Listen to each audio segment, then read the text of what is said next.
Almost 20-20 घंटे मेरा daily practice है। मैं 18-20 घंटे काम करता मिल्टन में जो आपने करवाया आज़ादी मेला, दैट वाज हिट। अपने मुल्क का आज़ादी मेला अगर कर रहे बिल्कुल। हैं तो उसमें हमें बढ़ चढ़ के हिस्सा लेना चाहिए। मास वाइज के भी हाँ, वो एक बंदा उधर बैठा है मुंह से जाके, दूसरा बंदा इधर बैठा हुआ, तो वो बात बनती नहीं है। स्टिव लोग अच्छे नहीं होते, आई नहीं, थिंक। वो बाद में सुनर लेटर कुछ ज़्यादा दिल पे ले लेते हैं। सुनर लेटर उनको बड़ी प्रॉब्लम्स फेस करनी Problems पड़ती होती है। हैं। अल्लाह ताला कहेंगे उस बंदे से पहले माफ़ी मांगो, तब मैं माफ़ करूँगा। बहुत अच्छा आपका पॉइंट। अब काफ़ी आप अच्छी होस्ट बन चुकी हुई हैं और इंशाल्लाह वेरी सून बहुत बड़ा नाम होगा आपका। Will be replaced, they won't find a trace of you anywhere or any place. So go down if you try, you just might get a little bit of trouble, but I'm on FD. You just might get a little bit of trouble, but I'm on FD. In your side, you will never see me coming. Hi everyone, this is Nishi Khan and you are watching Nishi's Notions only on N6. ज़िंदगी में आप जितना भी कोशिश करें, जितना मर्ज़ी कोई भी काम करने की कोशिश करें, लेकिन if you don't trust your own self, तो यकीन जानिए आप कामयाबी आपके पास आएगी नहीं जब तक आपको अपने खुद के ऊपर भरोसा ना हो। अल्लाह पे तो यकीन सभी का है, लेकिन उसके बाद अपने आप पे जब तक आप ट्रस्ट नहीं करेंगे कि yes you can do it, तो तब तक आप कुछ नहीं कर सकते, चाहे जितने मर्ज़ी हाथ पांव मार लें। हमारे आज के पॉडकास्ट में मेरे पास एक ऐसे मेहमान हैं इस वक्त जिनका मैं तारुफ इस तरह से करवाना पसंद करूँगी कि उन्होंने अपने आप को कनाडा में अपना नाम बनाया, अपने ख़ुद के एतमाद के ऊपर ख़ुद मेहनत की, और सबसे अच्छी बात इनकी ये है कि पाकिस्तान का टैलेंट कनाडा में इंट्रोड्यूस करवाते हैं, पाकिस्तान के आर्टिस्ट को कनाडा में प्रमोट करते हैं, और पाकिस्तानी कल्चर को जो इन्होंने स्ट्रेंथन किया है, पाकिस्तानी कम्युनिटी को साथ लेके चल रहे हैं। तो I would welcome one and only mister Nasir Shah sahab. अस्सलाम वालेकुम सर। वालेकुम सलाम। Welcome to my podcast. Thank you very much Nishi ji. पहले आपका बहुत शुक्रिया और आपके चैनल का भी, आपने हमें मौका दिया भी आपके चैनल पे आके अपना ख्याल इज़हार करें। नहीं, थैंक यू सो मच, आपका बहुत शुक्रिया कि आप यहाँ तशरीफ़ लाए आज। और सबसे पहले तो मैं आपसे पूछना चाहूँगी कि पाकिस्तान से कनाडा का सफ़र जी कितना मुश्किल था आपके लिए? देखिए, मैं बड़ा लकी हूँ इस मामले में, और मैंने एक जगह पे हम खड़े थे दोस्त चंद एक, तो बातचीत कर रहे थे भी आजकल कनाडा जाना बड़ा इजी हो गया है। तो मैंने कहा अच्छा कितना इजी हो गया। मैं अलग मैं अच्छा बिज़नेस मैंने स्टार्ट कर रखा हुआ था। पाकिस्तान में भी मैं काफ़ी अच्छी फैक्ट्री चला रहा था, तो वहाँ पे मेरे 200-250 लोग भी काम करते थे वहाँ पे। Very nice. और प्रिंटिंग की बैग जो बनाते थे हम लोग, प्लास्टिक बैग, और प्रिंटिंग भी करते थे। राइट। तो फिर ऐसी बातों बातों में मजाक में कह लें तो हमने कहा चलो अप्लाई करते हैं क्या होता है। तो हम 3 दोस्त थे, हमने अप्लाई करने शुरू कर दिया। किसी को रिक्वेस्ट की यार हमारी हेल्प कर, तो उसने हेल्प करके हमारा अप्लाई कर दिया। अप्लाई किया, और जब फाइनल हमारा इंटरव्यू हुआ तो मेरा उन्होंने ओके कर दिया, और बाकी 2 रह गए जिन्होंने मुझे बताया, जिन्होंने मुझे गाइड किया, जिनकी किस्मत थी वही ना उनका काम। तो 3 महीनों में ये हमारा सारा काम हो गया। और अलग फिर मैं 6 महीने सोचता रहा क्या करूं, अब जाऊं ना जाऊं, कि मैं वहाँ पे वेल सेटल था और काफ़ी अच्छा काम कर रहा था। लेकिन फिर वह फाइनली सारी फैमिली ने कहा जाके देखो तो सही होता है क्या वहाँ पे, करना क्या वहाँ पे। तो मैं आ गया, आके देखा 2 महीने, फिर मैं ट्राई करता रहा, सोचता रहा अभी क्या किया जाए। लेकिन फिर फाइनली मैंने डिसाइड किया चलो चांस लिया जाए।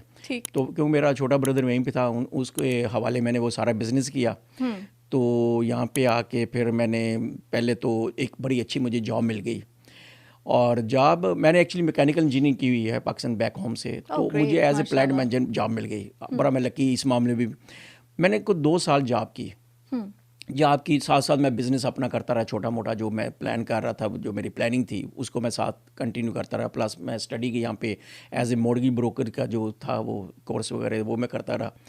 तो 2 साल के करने के बाद मैं अब इस काबिल हो गया था, मैंने कहा चलो अब रिस्क लिया जाए, देखा जाए क्या किया जा सके। मैं पहले बड़ा नेक्स्ट स्टेप जी नेक्स्ट स्टेप। तो पहले मैं बड़ा दिलेर था इस मामले में। तो मेरा जो ऑलवेज जो कोशिश रही है वो यही रही है भी हमेशा जॉब नहीं करनी, काम बिज़नेस ही अपना करना है। तो फिर मैंने अपना बिज़नेस स्टार्ट कर लिया रेडीमेड गारमेंट्स का साथ, वो फिर वाइफ की मैंने हेल्प की ली साथ, वाइफ ने काफ़ी मेरी हेल्प की। उसके साथ साथ मैंने मेरे कोर्सेज सारे कंप्लीट होते गए। फिर मैंने मॉर्गेज ब्रोकर का अपना ऑफिस खोल लिया। फिर मैंने रियल एस्टेट का साथ अपनी टीम साथ लगाई, वो रियल एस्टेट का साथ साथ काम करता रहा और काफ़ी अच्छे तरीके से काम किया। उसके साथ साथ फिर एक और चांस मिला मुझे एक्शन क्लेम्स का। वो एक बंदा था, वो ऑलरेडी कर रहा था पहले ही, तो उसने मुझे ऑफ़र दी, कहता है भी आप मेरे साथ अगर मिलके करना चाहो तो आप अपनी कंपनी में मुझे 50% दे दो, मैं अपनी कंपनी में आपको 50% देता हूँ। तो मैं एग्री हो गया, मैंने कहा चलो चांस लिया जाए। तो वो भी हमने कुछ 6 साल किया। तो उसके बाद फिर मैंने फिजियो क्लिनिक खोलने शुरू कर दिए। कोई मेरे 6 फिजियो क्लिनिक हो गए, थैंक्स गॉड, वो काफ़ी अच्छा रिस्पॉन्स रहा। और उसके बाद फिर फिजियो क्लिनिक के बाद फिर मैंने थोड़ा सा ये बिज़नेस एक्शन क्लेम का थोड़ा स्लो हो गया 2010 में। थोड़ा सा बिज़नेस ये स्लो हो गया। जब ये स्लो हुआ तो फिर मैंने वो क्लिनिक सारे सेल कर दिए और उसके बाद फिर मैंने वॉकिंग क्लिनिक और फार्मेसी खोलनी शुरू कर दी। वो मैं बताया ना, जैसे मैं शुरू से लकी रहा हूँ। उसके साथ साथ मैं शो बिज़ में भी आ गया। ये शो बिज़ भी जो मैंने पहला शो जो करवाया वो 2002 में करवाया था। उसके बाद हर साल एक दो शोज़ करवाते रहा। शो बिज़ तो ऐसे रखा था सर, टाइम पास, और फिर लिंक्स वगैरह इससे बनते थे। काफ़ी लोग अप्रिशिएट करते थे, यार बड़ा अच्छा काम कर रहे हो। तो खुशी होती थी, चलो कुछ ना कुछ तो अपनी कम्युनिटी के लिए भी करना चाहिए। तो फिर मैंने ये सारी चीज़ों को ज़हन में रखते हुए, अपनी कम्युनिटी को ज़हन में रखते हुए काफ़ी शोज़ करवाए और लोगों ने बड़ा अप्रिशिएट भी किया। और अभी जो लास्ट मंथ अगस्त में जो हमने कराया था वो आपके सामने है, एक हिस्ट्री बना दी हमने। Exactly, I was going to ask you कि ये क्या ऐसा था, मतलब वो कहते हैं ना जादू की छड़ी घुमाई आपने, क्या हुआ कि मिल्टन में जो आपने करवाया आज़ादी मेला, दैट वाज हिट। जी बिल्कुल, मतलब इतना था कि सिटी की आपने, मैंने सुना है कि आपको हेल्प लेनी पड़ेगी कि लोगों की पार्किंग कहाँ करें, क्या मसला हो रहा था। It was too much, I mean हर बंदा जो है वो वहाँ पे खिंचा चला है। बिल्कुल ऐसे ही लिखने वालों ने ये भी लिखा भी ओवर 25,000 लोग थे वहाँ पे, अमेजिंग इन आउट हुए। और 25,000 जब लोग आ जाए एक जगह पे, उनको हैंडल करना कोई आसान काम नहीं था। बिल्कुल। फिर हमने बहुत सारी कोशिश की भी, चलो अच्छे तरीके से इसे कामयाब किया जाए, क्योंकि मेन जो होता है भी जब भी क्राउड ज़्यादा आता है तो आपको पता है कोई ना कोई फिर बंदा डिस्टर्ब होता है, कोई किसी ना किसी वजह से। तो हमने हर चीज़ को, हमने पुलिस का भी बंदोबस्त कर रखा हुआ था, हमने एम्बुलेंस का भी बंदोबस्त कर रखा था, फिर अपनी सिक्योरिटी वगैरह का भी बंदोबस्त कर रखा हुआ था। तो हमने हर कोशिश जो है ना वो इसी तरह की थी ताकि हमें किसी वजह भी परेशानी ना हो। तो फिर इतने लोग आए। फिर वो लोगों का आने का जो मेन था वो ऐसे ही है। मैं आपको अपनी नेचर पहले बताता हूँ थोड़ी सी, मेरी नेचर क्या है। मैं किसी को कुछ नहीं कहता, मैं कहता आप अपना काम करें, हम अपना काम करते हैं। लेकिन जब ऐसा लगे भी कोई हमें बादर कर रहा है या हमारे से कंपटीशन करने की कोशिश कर रहे हैं, फिर मैं बहुत अग्रेसिव खेलता हूँ। फिर मैं नहीं देखता क्या हो रहा है, कैसे हो रहा है, वो होने दो। मेरे मुकाबले में देखते देखते हालांकि 3-4 लोग तो बैठ गए थे, वो भी कोशिश कर रहे थे भी हमारे सेम डेट शो रखने की। तो मैंने बात की तो वो तो 3-4 लोग तो मान गए, लेकिन 5-6 लोग नहीं माने। अब 5-6 लोग मेरे मुकाबले में शो कर रहे थे सेम डे। अब मेरा कोई शो आज की डेट तक कभी फ्लॉप नहीं हुआ, थैंक्स गॉड। जो भी मैंने शोज़ कराए हैं, लास्ट ईयर शायद आपको याद होगा आफ्ताब इकबाल साहब आए थे, तो वो भी ओवर सोल्ड आउट। और वो साल में 2 दफ़ा आना पड़ा उनको भी। पहले तो जून में हमने कुछ 10 शो करवाए यहाँ पे डिफरेंट सिटीज़ में, और फिर दिसंबर में फिर 4 शोज़ करवाए। तो इस तरह के हमें कामयाबी हुई। तो इस तरह जब फिर मैंने देखा यार लोग अब बाज नहीं आ रहे, तो फिर मैं अग्रेसिव खेला। फिर मैंने रिस्क नहीं लिया, किसी जगह भी रिस्क नहीं लिया। तो मैंने पहले तो सारे आर्टिस्ट वो बुक किए जिनकी वजह से लोग आते हैं। वो सब लोगों को जब मैंने इकट्ठा किया, और थैंक्स गॉड वो एक बड़ा अच्छा बन गया सारा। अच्छे सिंगर सारे मैंने साइन कर लिए। तो अब इनके पास कुछ भी नहीं था करने को। तो कोशिश की, बेचारों ने काफ़ी कोशिश की, लेकिन थैंक्स गॉड बिल्कुल मैं ये इस चीज़ को बल्कि पूछूंगी आपसे कि क्या मतलब लोग क्यों करते हैं, स्पेशली हमारी कम्युनिटी के ही लोग क्यों एक साथ क्यों नहीं काम कर सकते, बजाय इसके कि 1.5 इंच की अपनी मस्जिदें बना के बैठे होते हैं। तो ऐसा क्यों है, स्पेशली हमारी कम्युनिटी में? आई थिंक ऐसा देखा जाता है। क्यों ऐसा है? देखिए ये हमारी, आपका तो माशाल्लाह कनाडा में 25-30 साल 28 साल हो गए। 28 साल से। और ये हमारी बड़ी हार्ड लक है, हम लेग पुलर हैं सारे, एक दूसरे की लेग पुलिंग करते रहते हैं, कोशिश करते हैं। जी हाँ।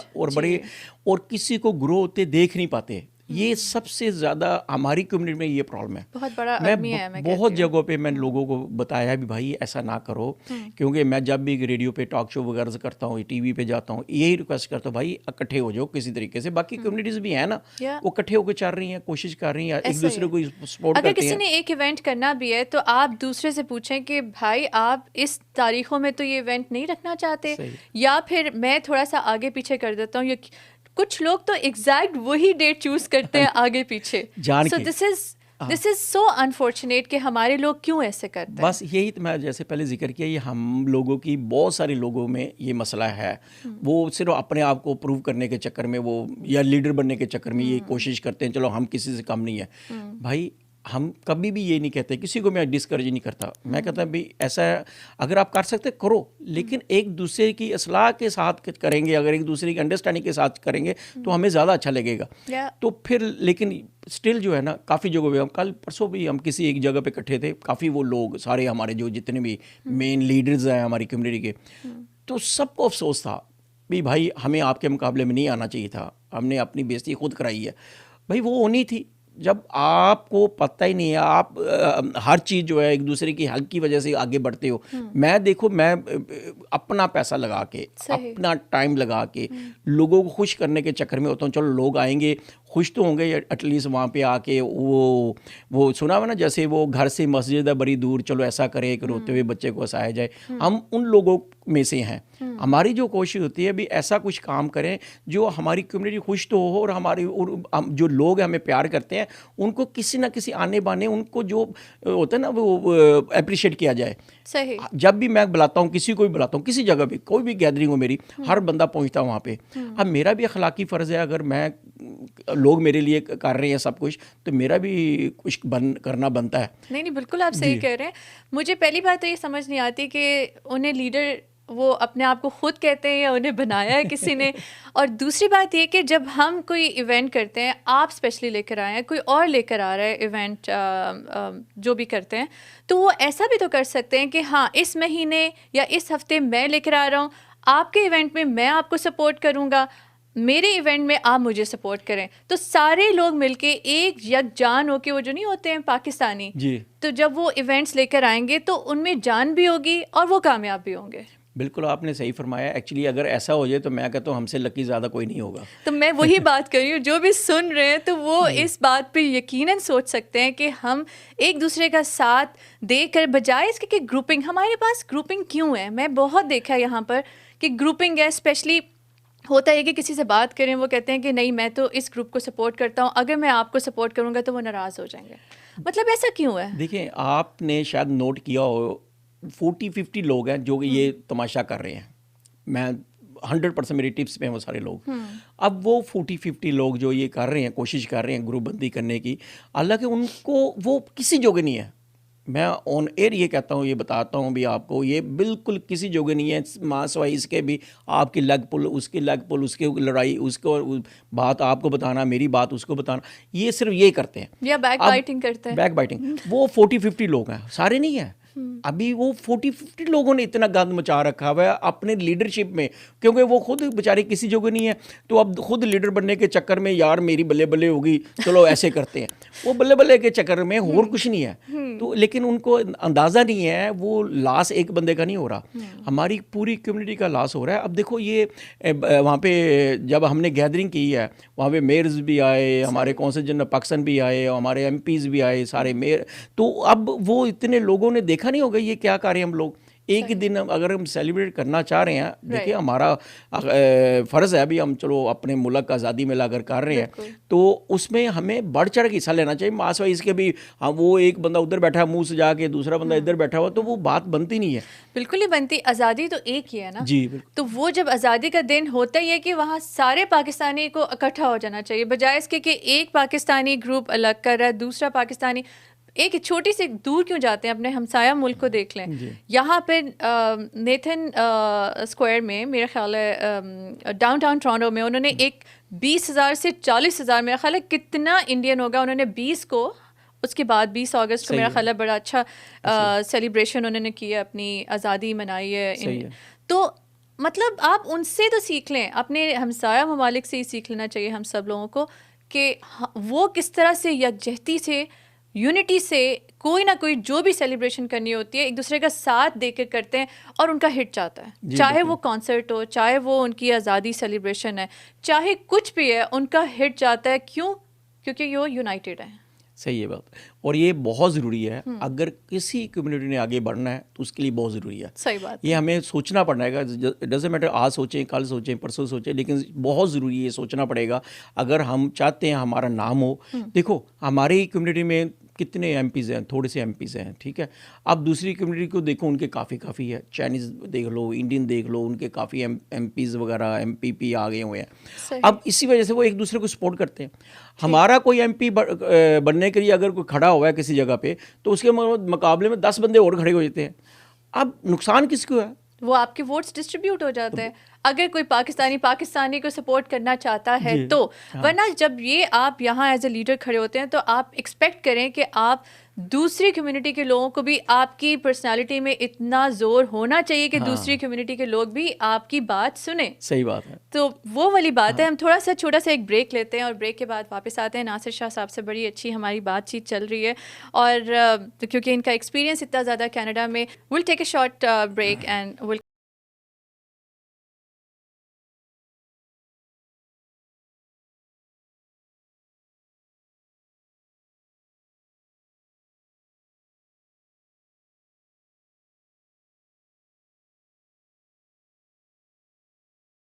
Welcome back. You are watching Nishi's notions and I am your host Nishi Khan. और पॉडकास्ट ऑलमोस्ट आप इंजॉय कर रहे होंगे। नासिर शाह साहब यहाँ पे मौजूद हैं, इनसे हम बात करते हैं। माशाल्लाह he is a mortgage agent, he is a business entrepreneur और इसके अलावा भी बहुत कुछ ये करते हैं। इनसे पूछते हैं इनकी ज़बानी। जी निशी, ऐसे है, मैं फिर साथ साथ जैसे मॉर्गेजेस कर रहा था काफ़ी सालों से, और उसके साथ साथ मैंने ऐड किया 2012 में एज ए बिल्डर। मैं फिर आया और मैंने काफ़ी प्रोजेक्ट्स जो है उसको चला रहा था, साथ साथ लेके चल रहा था। और फिर अब माशाल्लाह अभी भी 3 जो हमारे प्रोजेक्ट्स चल रहे हैं, ब्रैम्पटन में, लंदन में, बेलविल में।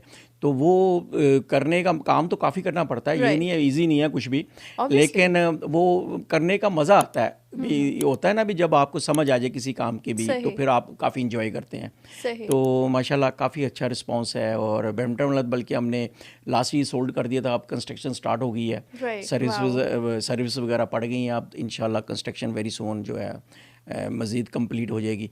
तो इस तरह जो है ना, ये तो कर रहे हैं। फिर शोबिज़ में आप जैसे मैंने पहले जिक्र किया, वो हम करते रहते हैं साथ साथ हर साल। और अभी इस दफ़ा भी आप इंट्रोड्यूस करवाने लगे हैं बड़ी मशहूर पर्सनालिटी को। जी बिल्कुल। ये अक्टूबर 8 को इंशाल्लाह जो है ना, सुहेल वराइज साहब जो एक दिन जियो के साथ काफ़ी देर से ये प्रोग्राम कर रहे हैं। सही। और वो जो है ना काफ़ी खुश हैं यहाँ पे आने को, और बड़ा वेट कर रहे हैं बेचैनी से। अमेरिका आ चुके हैं और वहाँ से अब इंशाल्लाह अगले वीक आना है। और जैसे आएंगे उसमें आप भी इंशाल्लाह शरीक होंगी, और ज़रूर इंशाल्लाह। बड़ा अच्छा हमारी गैदरिंग होने जा रही है। वो वेरी नाइस। बल्कि मुझे नॉस्टैल्जिक आपने कर दिया। मैंने कहा बचपन से ही देख रहे उन्हें तो बचपन में से ही है। एक दिन जियो के साथ वो उनका एक टिपिकल स्टाइल होता था। ऐसे ही तो बहुत कुछ सीखने को मिलता है ज़ाहिर है सीनियर से। अगर आप उस जैसे मैं अगर इस सीट पे बैठी हूँ तो आई कैन वेल इमेजिन कि जो भी होस्टिंग कर रहे होते हैं, जो भी शो कर रहे होते हैं, उनका माइंडसेट क्या चलता है। And it's not an easy task to be very honest. तो ये बात है कि माशाल्लाह अल्लाह ताला आपको और कामयाब करे। और वैसे मैं ये कहना चाहूँगी कि जो आप काम करते हैं, अगर आप उसमें इंटरेस्ट भी है आपका, जिससे कहते हैं ना कि जो काम आप कर रहे होते हैं अगर आप दिल से और प्यार से कर रहे हो और आपका इंटरेस्ट भी है, तो उसमें आप एक्सेल कर जाते हैं। And which is what you are doing। जी बिल्कुल ऐसे है। और मज़ा भी उसी काम में आता है जिसमें आपका इंटरेस्ट हो जी। अदरवाइज आप थोड़ी देर बाद ना बोर होने शुरू हो जाते हैं। वो कहते हैं यार मैंने क्या गलती कर ली है। सही बात तो है। अब मैं शोबिज़ इसलिए रखा था, थोड़ी सी ब्रेक मिल जाती है। काम तो इतना हम करते हैं, ऑलमोस्ट 20 घंटे मेरा डेली प्रैक्टिस है। मैं 18-20 घंटे काम करता हूँ। और अब जो सोते कब हैं? और कितना सोते? 3-4 घंटे, वो 4 घंटे सो लेता हूँ, बड़ा इतने ही काफ़ी मेरे लिए। अच्छा। ये शुरू से मेरी प्रैक्टिस ऐसे ही है। तो जब मुझे मज़ा आता है, वो ब्रेक का मतलब ये हुआ भी, जब मैं कोई शो बनाता हूँ तो फिर शो के बाद फिर उसमें बातचीत, लोगों को मिलना, फिर काफ़ी भाग दौड़ होती है, उसमें काफ़ी सेटअप करना होता है, फिर वीज़े लगवाने होते हैं बहुत। क्योंकि मैं खुद जो है ना इंटरनेशनल प्रमोटर भी हूँ। अब इंटरनेशनल प्रमोटर मीन भी मैं शो बनाता बनाता हूँ अपने लिए, यहाँ पे एक शो करवा लिया, बाकी मैंने सेल कर देता हूँ डिफरेंट सिटीज में ना, वो बाकी लोगों को देता हूँ, भाई बाकी आप करा लो। तो वो मेरा जो शो होता है जी, वो सारे आर्टिस्ट के वीज़े लगवाने, उनको उनके साथ प्राइसेस वगैरह सेट करनी, वो सारी जिम्मेदारी होती है। तो वो अकॉर्डिंग टू दैट हम सारा काम करते हैं। तो फिर जब गपशप रहती है, बातचीत होती रहती है, तो थोड़ी सी ब्रेक भी मिलती रहती है साथ। काम तो करना ही है, कोई भी ये नहीं करेंगे तो वो करेंगे, तो उससे फिर थोड़ा एक आध महीना हमारी ब्रेक हो जाती है, फिर उसके बाद फिर काम शुरू कर देते हैं हम लोग। तो फिर आपका जो है ना, मेरा ख्याल है कि रिफ्रेशर हो जाता है। जी बिल्कुल। तो आपका राइट क्लिक हो जाता है, आप वो एक जो बोरिंग जॉब कर रहे होते हैं उससे हट के फिर मीडिया का और वो सब लाइमलाइट का जब करते हैं तो एक थोड़ा सा बंदा राइट क्लिक हो जाता है, फ्रेश हो जाता है। ऐसे ही है। बातचीत तो जारी रहेगी। नासिर शाह साहब माशाल्लाह he is in the business for the last nearly 3 decades। Canada में आए हुए काफ़ी अर्सा हो गया और इनसे ज़्यादा बेहतर कनाडा को कोई नहीं जान सकता, that's for sure. Rapid fire round खेलेंगे इनके साथ और देखते हैं कि नासिर शाह साहब कैसा क्वेश्चन आंसर्स को रिस्पॉन्ड करते हैं। And I hope you will do excel, माशाल्लाह जितने मेहनती आप हैं, श्योर जी, वो जितना ट्राई करते हैं। बिल्कुल। तो अच्छा, what do you mean by complicated in Punjabi? Punjabi में कॉम्प्लिकेटेड कोई चीज़ ऐसी नहीं है। वो कहते हैं ना, पंजाबी के 2 मतलब होते हैं कि कोई भी अपनी मर्जी का मतलब निकाल लो, कुछ भी निकाल लो कॉम्प्लिकेटेड में। सही है, पंजाबी ज़बान ही इतनी प्यारी है। सही कह रहे हैं। अच्छा, बट कॉफ़ी और टी क्या पसंद करते हैं? कॉफ़ी। अच्छा, राइट। पैसा बढ़ा हुआ प्यार? देखिए, दोनों चीज़ें इक्वल लेके चलो, ज़्यादा मज़ा आता है। ज़्यादा मज़ा आता है, राइट। ठीक है। सो आपकी फीलिंग्स के बारे में क्या कहते हैं, एहसास क्या है? देखिए, फीलिंग जो होती है ना, वो हर बंदे का अपना एक सोचने का अंदाज़ है। आप किस तरह उसको लेते हैं, all depends on you. Like अगर आप उसको बड़े सेंसिटिव है तो आप ज़्यादा सीरियस लेंगे, अगर आप कम सेंसिटिव है तो कम लेंगे। सेंसिटिव लोग अच्छे नहीं होते, आई थिंक। वो बाद में सुनर लेटर ज़्यादा दिल पे ले लेते हैं। सुनर लेटर उनको बड़ी प्रॉब्लम्स फेस करनी पड़ती है। तो इसलिए फीलिंग्स अगर नॉर्मल लेके चलें तो ज़्यादा अच्छा है। सेंसिटिव लोग, मैं ये नहीं कहूँगी, I would correct my self कि अच्छे नहीं होते। डेफिनेटली हर इंसान अच्छा है अपनी पर्सनैलिटी में। द थिंग इज कि उनको बड़ी मुश्किलात का सामना करना पड़ता है। वो हर चीज़ को सीरियस लेते हैं, हर चीज़ को सीरियस। और आज के दौर में जिस तरह हमारी लाइफ इतनी फास्ट हो गई है, we have to do something like let it go. Let it go. काफ़ी चीज़ें अगर आप सुन भी लो तो उसे अवॉइड करो, कोई मैंने जैसे सुनी नहीं है, इग्नोर कर दो। बिल्कुल, ये बड़ा ज़रूरी है। और ये बड़ा माइंडसेट बड़ा पॉजिटिव रखना पड़ता है। पॉजिटिविटी क्या होती है, पूरे दिन के पॉजिटिव माइंडसेट से चल के आखिर में सर दर्द हो रहा होता है, बिकॉज नेगेटिविटी ले लेके ना। वो निश्चित, मैं आपको थोड़ी सी इसमें चीज़ ऐड करता जाऊँ। मैं 10 साल पहले तक ना काफ़ी सेंसिटिव था, हर चीज़ को सीरियस लेता था। वो ये क्यों हो गया, ये क्यों हो गया। फिर उसके बाद मैं देखा, मैं कि यार मुझे ब्लड प्रेशर भी हो गया, शुगर भी हो गई, तो ये तो गलत होता जा रहा है। तो डॉक्टर ने कहा थोड़ी लाइफ इजी कर दे, या तो या टेंशन लेनी बंद कर दे। फिर मैंने क्या किया, अभी टेंशन लेनी बंद कर दी थोड़ी सी। अब जो भी बात होती है फील करता हूँ, मैंने प्रैक्टिस की है, ये बहुत देर बाद जाके मेरी चीज़ें कंट्रोल में आई हैं। अब जाके मैं टोटली अब क्या ले इस जगह पे आ गया हूँ। मैं कोई चीज़ को भी इतना सीरियस नहीं लेता, जो भी है तो देखी जाएगी। कुछ चीज़ें हम कर ही नहीं सकते, हमारे कंट्रोल में नहीं है, तो हम क्यों उसको टेंशन बनाएं। सही है, उस अल्लाह से मदद लें या फिर उन पे छोड़ें, अल्लाह ताला पे। बिल्कुल ऐसा ही है। अच्छा, यू ह्यूज क्रश, किस पे कभी क्रश हुआ या कभी कोई लगा ओ माय गॉड, जैसे कोई एक्टर एक्ट्रेसेस? देखिए, वो काफ़ी लोग जो ऐसे हैं, अभी मैंने काफ़ी चीज़ें जो सीखी है ना, और मैं लाइक करता हूँ आफ्ताब इकबाल साहब को। अच्छा। उनसे मैंने काफ़ी चीज़ें सीखी हुई हैं, मेरी अक्सर डिस्कस होती रहती है उनसे, काफ़ी चीज़ें सुनने को, देखने को उनसे मिलती हैं, और नई नई चीज़ें जो है ना वो सीखने को मिलती हैं। उनका आपको पता नॉलेज काफ़ी है। नहीं, he is a very well educated man. बिल्कुल, बहुत ज़्यादा अच्छे नॉलेजेबल पर्सन है। बिल्कुल सही कह रहे हैं। अच्छा, सॉन्ग ऑफ द ईयर आजकल कौन सा सॉन्ग जो है, मुझे पता है सॉन्ग्स की लाइफ थोड़ी सी होती है, वो बदलते रहते हैं, लेकिन आजकल कौन सा सॉन्ग आपको पसंद है? मैंने आज की डेट में शायद मुझे कोई भी सॉन्ग पसंद नहीं है। अच्छा। हाँ, मुझे वो पुराने सॉन्ग सारे, वो रफ़ी के, लता जी के। तो कौन सा आपको पसंद है? तो वो बहुत सारे, वो जैसे जाने कहाँ गए वो दिन, वो उनका वो मेरा नाम जोकर का वो गाना हुआ करता था। अच्छा। हाँ जी, वो मुकेश जी ने गाया। वो तो गोल्डन है ना, मूवीज हैं, सदाबहार हैं। बिल्कुल तो वो जो जैसे उस लेवल के गाने जो मुझे काफ़ी पसंद थे, वक्त करता जो वफा, तो इस तरह जो है ना काफ़ी। तो मैं पुराने गाने ज़्यादा, यही मेरे पास वो है USB, वो पुराने गानों की। या कभी वो अगर बड़ा अच्छा मूड है तो फिर कवालियाँ मैं सुनता हूँ। अच्छा, वेरी नाइस। अच्छा, अपने आप को कैसे डिस्क्राइब करेंगे एक वर्ड में? अगर आपसे पूछा जाए कि आप क्या हैं, एक लफ्ज़ में अपने आप को कैसे बताएंगे कि मैं दिल का बहुत अच्छा। दिल का बहुत अच्छा। Your biggest fear? पर यही है, मेरे से कोई बंदे का दिल ना दुख जाए।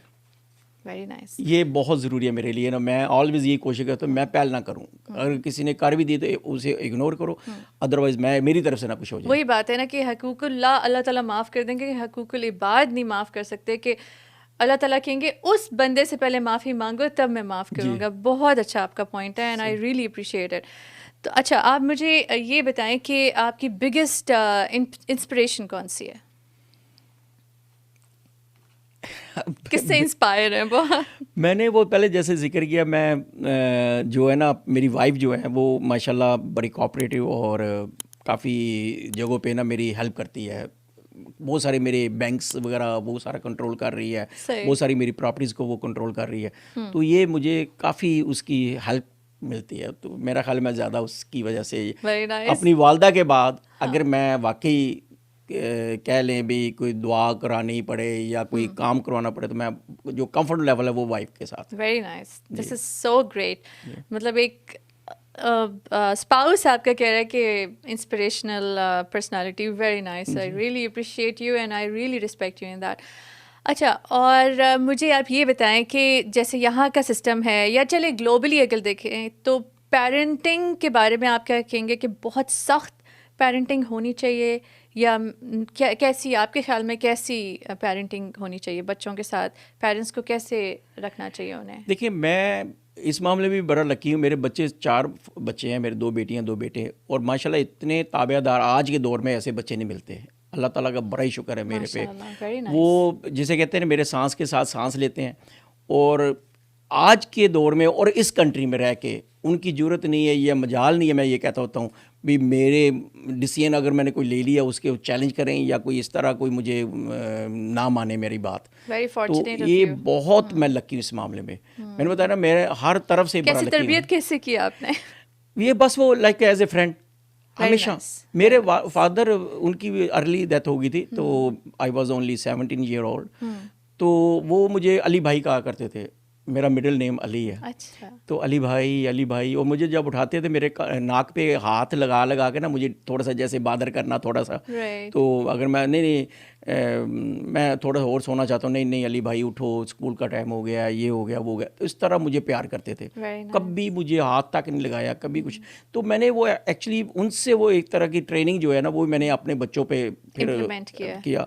और अब जब मेरे बच्चों को जब भी कभी कोई ज़रूरत पड़ती है मैं साथ होती, ये नहीं मैं ना करता हूँ, कभी कोई ज़रूरत पड़ेगी तो मैं उनके साथ खड़ा होता हूँ।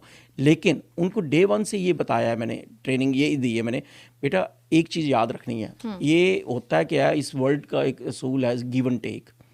अगर आप चाहते हो आपकी सारी फरमाइशें पूरी हो तो मेरी भी विश है कुछ, मैं भी चाहूँगा मेरी फरमाइशें भी जो हैं वो पूरी होनी चाहिए। मैं जो चाहता हूँ वो आपको अकॉर्डिंग टू दैट चलना चाहिए। और दूसरी चीज़, मैं जब यहाँ पे आया था मेरे चचा ने एक चीज़ बताई यहाँ पे, बेटा अगर तेरे बच्चे भी आ गए, अब वो पहले आए हुए हैं 65 के, तो कहते हैं यहाँ पे अगर बच्चे आप चाहते हो आपके कंट्रोल में रहें, उनको समझाना बंद ना करना कभी। ये बड़ी मैं बात आपको शेयर कर रहा हूँ, बड़ी अच्छी बात है, आप भी कोशिश कीजिएगा।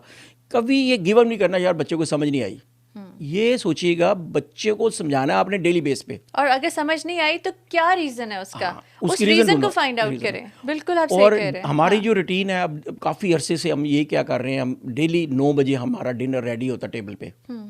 मैं कहूँगा डेली किसी ना किसी जगह भी इनवाइटेड होता हूँ, लेकिन मेरी ऑलवेज कोशिश होती है मैं वीक में 4-5 दफ़ा डिनर घर करूँ। सही। फिर ब्रेकफास्ट वीकेंड पे, सैटरडे संडे, बेशक जितनी मर्जी कोई मीटिंग ज़रूरी हो मैं नहीं जाता, अर्ली 11 बजे से पहले मैं नहीं जाता। 11 बजे हमारा ब्रेकफास्ट इकट्ठा होता है, सारी फैमिली हम ब्रेकफास्ट 2 दिन इकट्ठा करते हैं। ठीक है। अब जो वो बातें करते हैं बैठ के टेबल पे, वो जो साथ साथ खाना खा रहे होते हैं या ब्रेकफास्ट खा रहे होते हैं, तो उससे काफ़ी चीज़ें शेयर हो जाती हैं, एक दूसरे को सीखने को मिलती हैं, एक दूसरे को अंडरस्टैंड करने को मिलती हैं।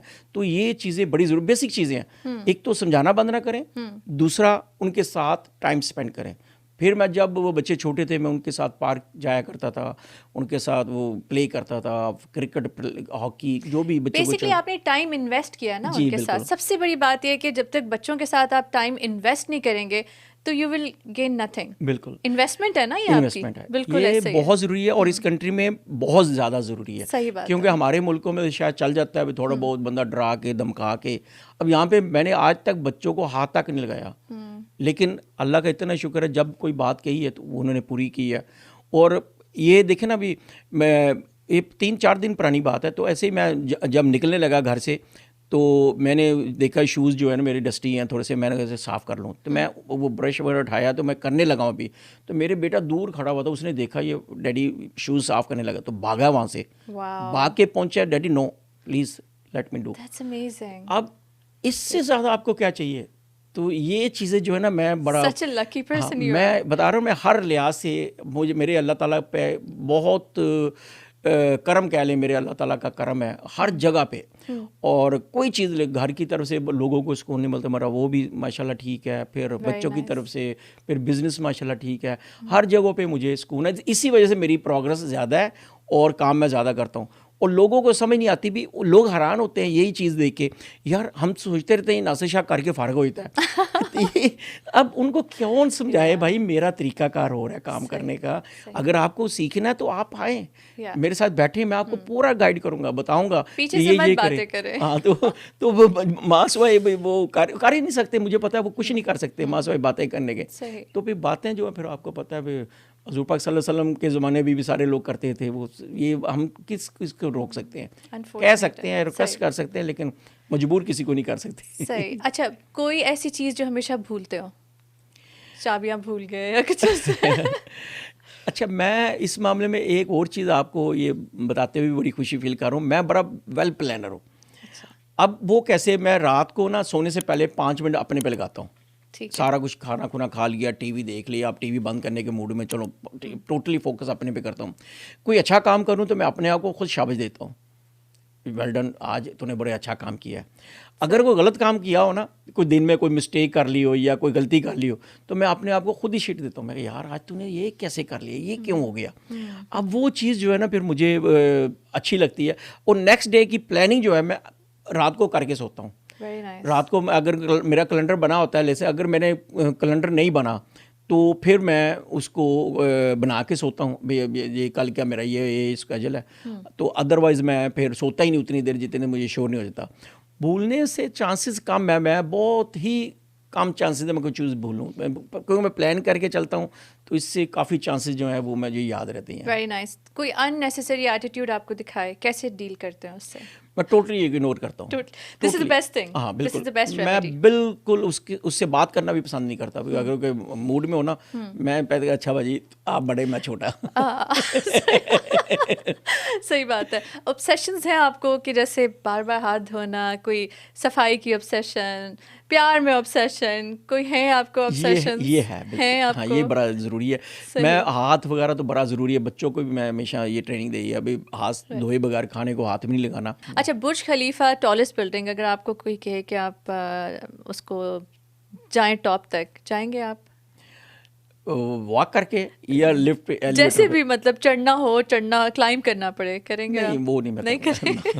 रिस्क नहीं लेंगे, ये वाला नहीं लेंगे। वैसे आप माशाल्लाह you take a lot of risk. क्योंकि मैं ऐसा कोई रिस्क नहीं लेता अभी जिससे मुझे लगे यार मुझे फ़ायदा क्या होना है। हाँ। तो मैं बिजनेसमैन हूँ ना, तो बिजनेसमैन अगर कोई फ़ायदा कोई दे, कोई पैसे अच्छे खासे, तो मैं शायद कोशिश भी करूँ, मेहनत भी करूँ। सही, ठीक है। Thank you so much sir, आपका यहाँ निशीज़ नोशंस पॉडकास्ट में आए। It was great to see you, और आपको हम बेस्ट ऑफ लक कहते हैं कि आप जो नेक्स्ट लेकर आ रहे हैं पाकिस्तान से आर्टिस्ट, उनको प्रमोट कर रहे हैं। You are serving back to Pakistan, so such a nice gesture back to your own country. तो thank you so much for आपका बहुत बहुत शुक्रिया, और माशाल्लाह आप काफ़ी अच्छी होस्ट बन चुकी हुई हैं, और इंशाल्लाह वेरी सून बहुत बड़ा नाम होगा आपका। Thank you so much. Thank you, जज़ाकल्लाह, thank you so much.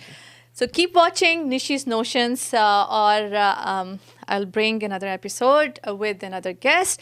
So stay tuned to N6. Take care. Be replaced, they won't find a trace of you